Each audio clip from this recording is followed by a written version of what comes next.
കേരള നിയമസഭയുടെ ആഭിമുഖ്യത്തിൽ നടത്തപ്പെടുന്ന അന്താരാഷ്ട്ര പുസ്തകോത്സവത്തിൻ്റെ മൂന്നാമത്തെ എഡിഷൻ നടന്നുകൊണ്ടിരിക്കുകയാണ്. ഇവിടെ നിരവധി പുസ്തകങ്ങളാണ് ഓരോ ദിവസവും പ്രകാശനം ചെയ്യപ്പെടുന്നത്. അക്കൂട്ടത്തിൽ 13-ാം തീയതി പ്രകാശനം ചെയ്യുന്ന ഒരു പുസ്തകവും അതിൻ്റെ എഴുത്തുകാരനുമാണ് നമ്മളോടൊപ്പം ഉള്ളത്. അധ്യാപകനായ അൻവർ ഷാ പാലോട്. പുസ്തകത്തിൻ്റെ വിശേഷത്തെക്കുറിച്ച് അദ്ദേഹത്തോട് ചോദിക്കാം. ഈ ഇന്ത്യൻ ഭരണഘടനയും ഭരണ സംവിധാനവും ഇങ്ങനൊരു വിഷയത്തിൽ ഒരു റെഫറൻസ് പുസ്തകം എഴുതാനുള്ള കാരണം എന്താണ്? ശരിക്കും ഞാൻ ഇന്ത്യൻ ഭരണഘടന പഠിപ്പിക്കുന്ന അധ്യാപകനാണ്. അപ്പോൾ ഞാൻ ഒരു 4-5 വർഷങ്ങൾക്ക് മുമ്പ് ഇത് കുട്ടികളെ പഠിപ്പിക്കാനായിട്ട് ഞാനിങ്ങനെ DC ബുക്സ്, മാതൃഭൂമി, അങ്ങനെ പല പല പബ്ലിഷേഴ്സിൻ്റെ മുന്നിൽ പോയിട്ടുണ്ട്, ഇങ്ങനൊരു റെഫറൻസ് ബുക്ക് കിട്ടുമെന്ന്.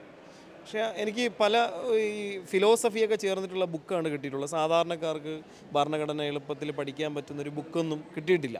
അപ്പോൾ ആ സമയത്ത് ഞാൻ നമ്മുടെ ഇന്ത്യൻ പാർലമെൻറ്റ് ലൈബ്രറി ഓൺലൈനായിട്ട് നമുക്ക് കിട്ടും. അതുപോലെ തന്നെ മറ്റ് ഓൺലൈനായിട്ട് ഒരുപാട് ബുക്കിൻ്റെ PDF കിട്ടുമായിരുന്നു. ആ ബുക്കുകളെല്ലാം കൂടി വെച്ച് ഞാൻ വായിച്ച് അതിനുശേഷം നമ്മുടെ രാജ്യത്ത് നടന്നുകൊണ്ടിരിക്കുന്ന സംഭവ വികാസങ്ങളുണ്ട്. ഭരണഘടനയെ അട്ടിമറിക്കുക, ഭരണഘടന ചോദ്യം ചെയ്യപ്പെടുന്ന ഒരു സാഹചര്യമുണ്ട്.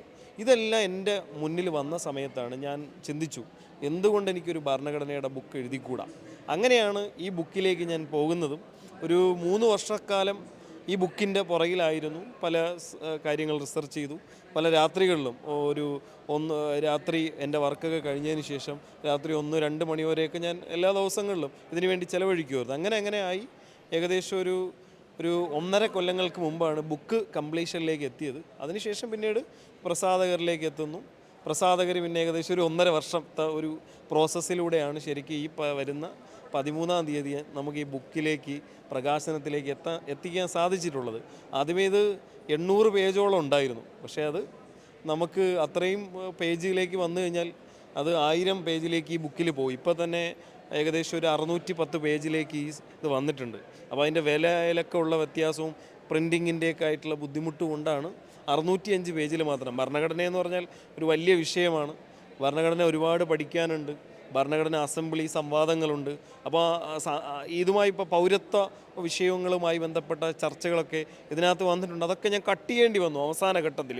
പിന്നെ ചില വിഷയങ്ങളിൽ കട്ട് ചെയ്യേണ്ടി വന്നു. അപ്പോൾ ഏറ്റവും ഇമ്പോർട്ടൻ്റ് ആയിട്ടുള്ള കാര്യങ്ങൾ ഉൾപ്പെടുത്തി ഒരാൾക്ക് വളരെ എളുപ്പത്തിൽ മനസ്സിലാക്കാൻ പറ്റുന്ന രീതിയിൽ കുട്ടികൾക്കായി കഴിഞ്ഞാലും അതോടൊപ്പം തന്നെ അഭിഭാഷകർക്കായി കഴിഞ്ഞാലും മത്സര പരീക്ഷകൾക്ക് പഠിക്കുന്ന ആൾക്കാർക്കായാലും നമ്മുടെ രാഷ്ട്രീയ സാന്നിധ്യങ്ങൾക്കായി കഴിഞ്ഞാലും നല്ല രീതിയിൽ വായിക്കാൻ പറ്റുന്ന രീതിയിലാണ് ഇത് ഞാൻ തയ്യാറാക്കിയിരിക്കുന്നത്. അത് 13-ാം തീയതി ഇറങ്ങുന്നതിൽ ഇപ്പോൾ നമ്മുടെ സ്റ്റാളുകളിൽ വന്നതൊക്കെ തന്നെ ഏകദേശം ആദ്യത്തെ കോപ്പികളൊക്കെ വിറ്റ് പോയിട്ടുണ്ട്. അത് സന്തോഷമാണ്. പ്രകാശനത്തിന് മുമ്പ് തന്നെ പോയേക്കുന്നത്. ഇനിയും ഈ പ്രകാശനം കഴിഞ്ഞതിന് ശേഷം കൂടുതൽ എല്ലായിടത്തും ഇത് എത്തും എന്നാണ് എൻ്റെ പ്രതീക്ഷ. ഒരു ഭരണഘടനയുടെ അടിസ്ഥാന തത്വങ്ങളെ മൊത്തത്തിൽ തകിടം മറിക്കുന്ന ഒരു രീതിയാണ് നിലവിൽ ഇന്ത്യയിലുള്ളത്. അപ്പോൾ ഈ ഭരണഘടന സാധാരണ ആളുകൾ കൂടുതൽ മനസ്സിലാക്കണം എന്നുള്ളൊരു ലക്ഷ്യം ഈ പുസ്തകം എഴുതുന്നതിന് പിന്നിലുണ്ടായി. ഉറപ്പായിട്ടുമുണ്ട്. കാരണം ഈ മലയാളത്തിൽ ഭരണഘടനയുടെ ബുക്കുകൾ വളരെ വിരളമാണ്. പല ആൾക്കാർക്കും റെഫറൻസ് ഇപ്പോൾ ലോകത്തിൽ നമുക്ക് ഇന്ത്യൻ കോൺസ്റ്റിറ്റ്യൂഷനെ പറ്റി പഠിക്കണമെങ്കിൽ Indian constitution corner stone of the nation എന്ന് പറയുന്ന ഗ്രാൻവില്ലെ ഓസ്റ്റിൻ്റെ ബുക്കുകൾ വായിക്കുക. അത് സാധാരണക്കാർക്ക് വായിച്ചാൽ മനസ്സിലാകില്ല. അപ്പോൾ ബാക്കിയുള്ള ഡോക്ടർ MV പൈലി സാറിൻ്റെ അതൊക്കെ ഫിലോസഫി ചേർത്തിട്ടുള്ള ബുക്കാണ്. അപ്പോൾ സാധാരണക്കാർക്ക് മലയാളത്തിൽ വായിച്ചാൽ ഭരണഘടനയുടെ വാക്കുകളൊക്കെ നമുക്കറിയാം. അത് പല കോമൺ മാന് മനസ്സിലാക്കാൻ പറ്റാത്തതാണ്.